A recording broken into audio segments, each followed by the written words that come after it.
کوفیوں آ گیا, کوفیوں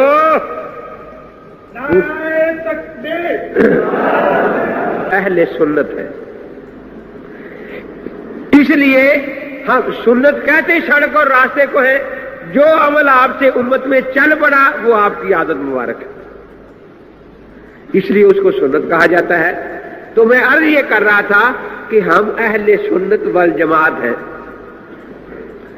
ہمارے دوست جو ہیں ان کے پاس کچھ چند وسوسے ہوتے ہیں اور کوئی چیز نہیں.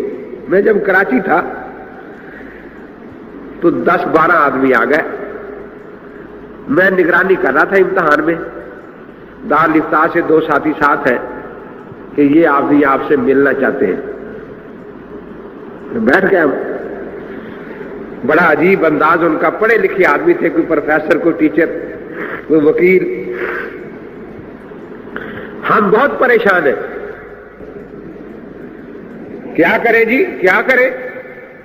4 امام بن گئے, 4. میں نے کہا کہاں؟ یہاں جنگ میں کتنے مدرسے ہیں شافیوں کے؟ شافیوں کے مدرسے جنگ میں کتنے ہیں؟ مالکیوں کے ہیں, حنبلیوں کے. تو یہ زبان بندی ہے یہاں سب پر. نہ سر ہلاتے ہیں, زبان کوئی بھی نہیں ہلاتا. تو میں نے کہا جو بہنگا ہوتا ہے نا, بہنگا, اس کو بھی 1 کے 2 نظر آتے ہیں. یہاں تو ایک ہی مذہب ہے, آپ کو 1 کے 4 کہاں نظر آئے؟ تو یہاں تو نہیں کہیں ہوں گے نا.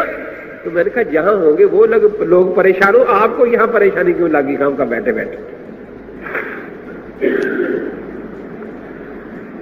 کہ جی کسی حدیث میں ہے کہ ایک ہی امام کی تقلید کرنا؟ میں نے کہا آپ قرآن پاک پڑھتے ہیں, تلاوت کرتے ہیں؟ کہ جی ہاں. میں نے کہا 7 قراتیں یاد ہیں؟ کہ نہیں جی ایک ہی قرات میں ہم تو کرتے ہیں. تو میں نے کہا کسی حدیث میں ہے کہ 7 میں سے ایک ہی قرات میں کرنا تلاوت؟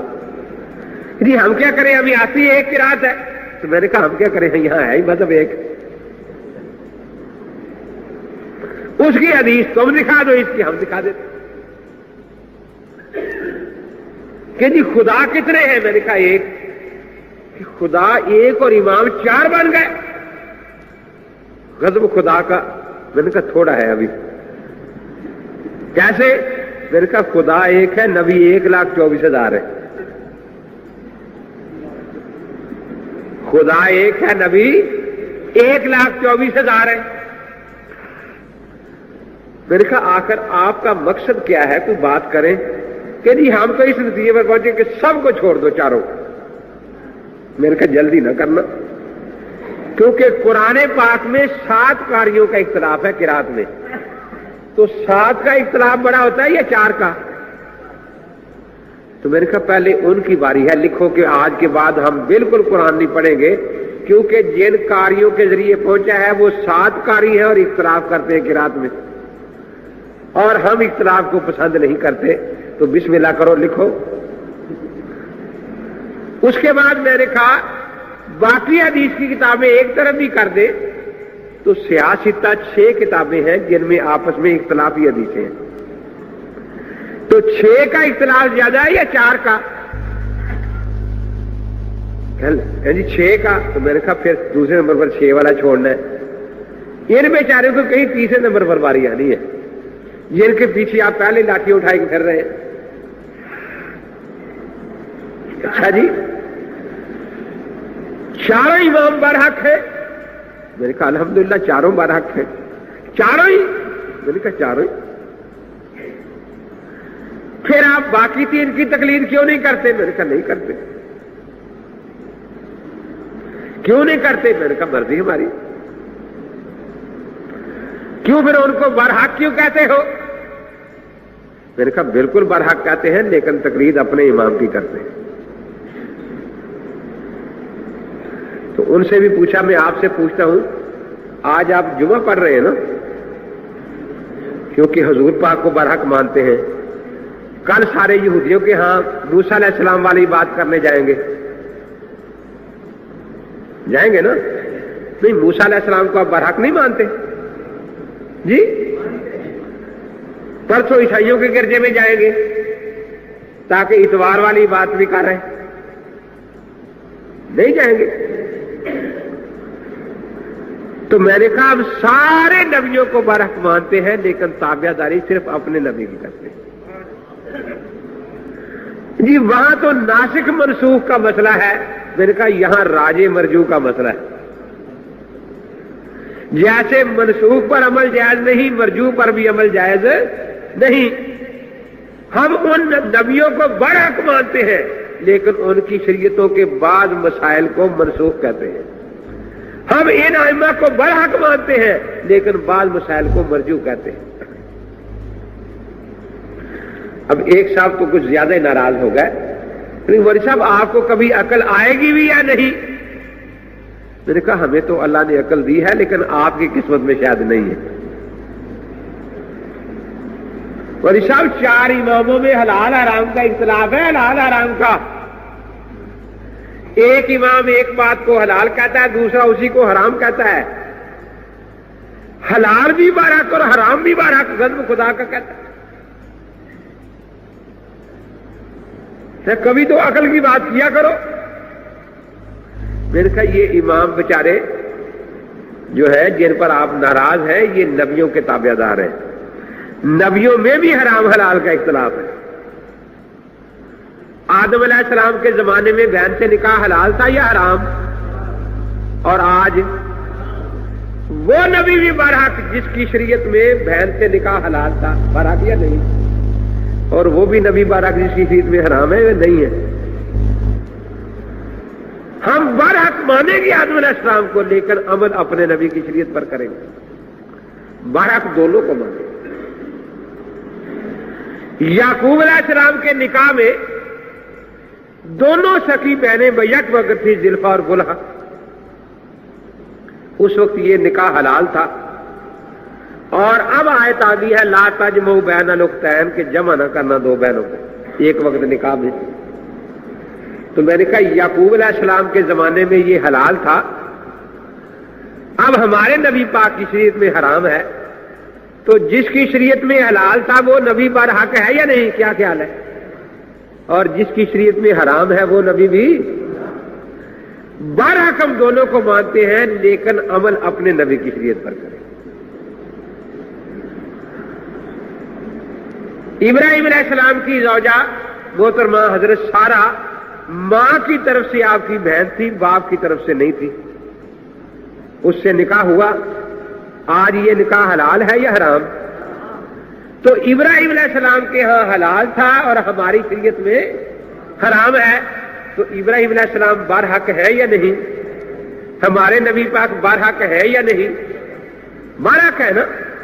تو میں نے کہا برحق ہم دونوں کو کہیں گے لیکن تابع داری صرف اپنے نبی کی کریں۔ کہنے لگے جی وہاں تو زمانے کا اختلاف ہے، وہاں تو میں نے کہا یہاں علاقوں کا اختلاف ہے، شافی سری لنکا میں ہے، حنفی پاکستان میں۔ وہاں زمانوں کا اختلاف ہے نا، یہاں علاقوں کا اختلاف ہے۔ شافی اپنے ملک میں ہے، حنبلی اپنے ملک میں ہے، مالکی اپنے ملک میں ہے، حنفی اپنے ملک میں ہے۔ تو یہاں علاقوں کا اختلاف ہے۔ اس کو ذرا مثال سے اور سمجھ لیں۔ کئی سالوں سے آپ دیکھ رہے ہیں کہ سعودیہ میں عید ہوتی ہے، پاکستان میں روزہ ہوتا ہے۔ یہ ہو رہا ہے یا نہیں ہو رہا؟ عید کے دن روزہ رکھنا حلال ہے یا حرام؟ اور رمضان میں عید پڑھنا حرام ہے نا؟ لیکن ان کی عید صحیح یا غلط؟ ہمارا روزہ صحیح یا غلط؟ صحیح نا؟ کیونکہ مسئلہ یہ ہے کہ چاند ثابت ہو جائے تو عید، نہ ثابت ہو تو روزہ۔ وہاں تواتر کے ساتھ چاند ثابت ہو گیا، یہاں نہیں ہوا۔ وہ سارے عید پڑھ رہے ہیں، ان کی عید بالکل درست ہے۔ یہاں سب کا روزہ ہے، ہمارا روزہ بھی سب کا درست ہے۔ وہاں عید درست ہے، یہاں روزہ درست ہے۔ ہاں فتنہ اچھا نہیں، کہ 4 آدمی لاٹیاں لے کے آ جائے، توڑو روزے، آج مکہ عید ہے، یا 4 آدمی وہاں لاٹیاں لے کے پھرے، نہیں پڑھنے دیں گے عید، پاکستان بڑا اسلامی ملک ہے وہاں روزہ ہے، تو یہ فتنہ ہے۔ جیسے وہاں عید ان کا مذہب ہے اور بالکل برحق، یہاں روزہ ہمارا مسلک ہے بالکل برحق، جہاں شافعیت ہے شافعیت بالکل برحق ہے اور مذہب ہے فتنہ نہیں، جس ملک میں حنبلیت ہے وہ مذہب ہے فتنہ نہیں، جس ملک میں حنفیت ہے وہ مذہب ہے فتنہ نہیں، جس ملک میں شافعیت ہے مالکیت ہے وہ مذہب ہے فتنہ نہیں، اور غیر مقلدیت فتنہ ہے، یہ مذہب نہیں ہے۔ تو میں نے کہا کہ بھئی وہاں زمانوں کا اختلاف ہے، یہاں علاقوں کا اختلاف۔ کہنے لگے اچھا جب چاروں امام برحق ہیں تو اگر 3 امام ایک طرف ہو اور ایک طرف ہو تو پھر کس کی ماننی چاہیے؟ میں نے کہا ایک کی۔ کیوں جی؟ زیادہ کی ماننی چاہیے؟ کہا اچھا انبیاء علیہ السلام کم و بیش 1,24,000 ہے نا، یوسف علیہ السلام کے والدین اور بھائیوں نے یوسف علیہ السلام کو سجدہ کیا تھا تعظیمی، قرآن میں آتا ہے نا تعظیمی سجدہ کیا تھا، اور مفسرین نے اس آیت کے نیچے لکھا ہے کہ حضور پاک صلی اللہ علیہ وسلم سے پہلے سارے نبیوں کی شریعت میں تعظیمی سجدہ جائز تھا۔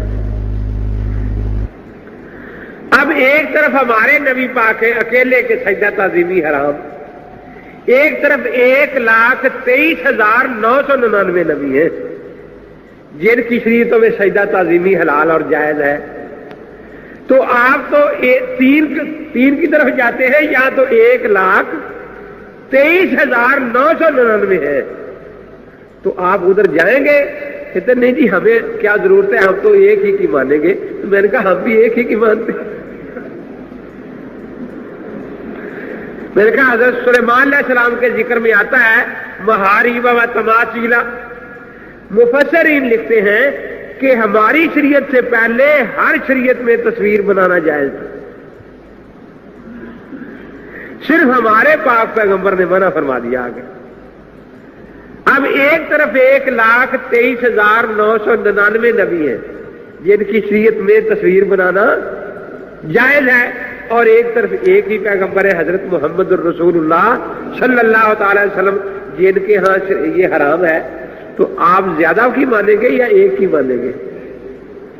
کہنے لگے ہم ایک ہی کی مانیں گے۔ میں نے کہا ہم بھی ایک ہی کی مانتے۔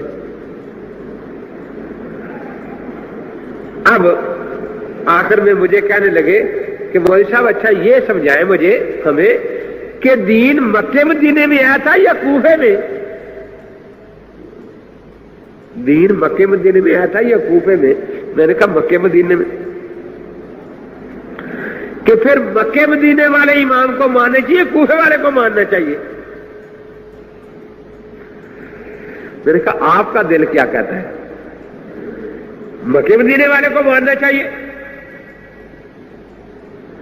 کہا اچھا آپ کو پتا ہے کہ جھوٹ بولنا ہر شریعت میں گناہ ہے؟ کہ بالکل ہم نے جھوٹ بولا۔ میں نے کہا بہت بڑا، کیا جھوٹ بولا؟ میں نے کہا قرآن مکے مدینے میں آیا، 7 قاریوں میں مکی قاری بھی تھا، مدنی قاری بھی تھا، بصری قاری بھی تھا، تم تو سارے قاری عاصم کوفی کی قرات پر قرآن پڑھ رہے ہو۔ یہی قرآن شاہ فہد تقسیم کر رہا ہے ساری دنیا میں آج، تو تم سے بڑا کوفی کون ہے بھائی کہ قرآن نازل مکے مدینے میں ہو اور تم مکی قاری کی قرات چھوڑ کر، مدنی قاری کی قرات چھوڑ کر کوفی قاری کی قرات پر قرآن پڑھو۔ اس لیے میں کہا کرتا ہوں کہ جب کوئی غیر مقلد ملے تو پوچھ لیا کرو کوفیو آ گیا کوفیو۔